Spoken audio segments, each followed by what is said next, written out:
বুদ্ধিমান মানুষরা এই 5টি কথা কখনো কারোর সাথে বলে না। নাম্বার 1, কারোর সম্পর্কে সমালোচনা করে না। নাম্বার 2, কখনো কারোর সাথে তর্ক করে না।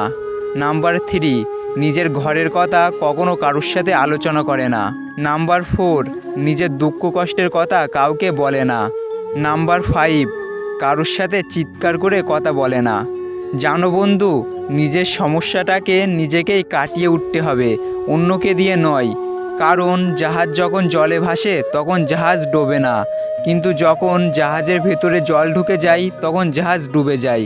অতএব যখন তোমার সমস্যা অন্যের কাছে বলতে যাবে তখন তারা কুপরামর্শ দিয়ে সরে যাবে।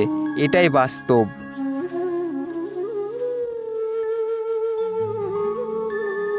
আজকে যারা করছে ছোট, ফেলছে তোমায় ছুঁড়ে, ভরসা রাখো নিজের প্রতি, আসবে সময় ফিরে।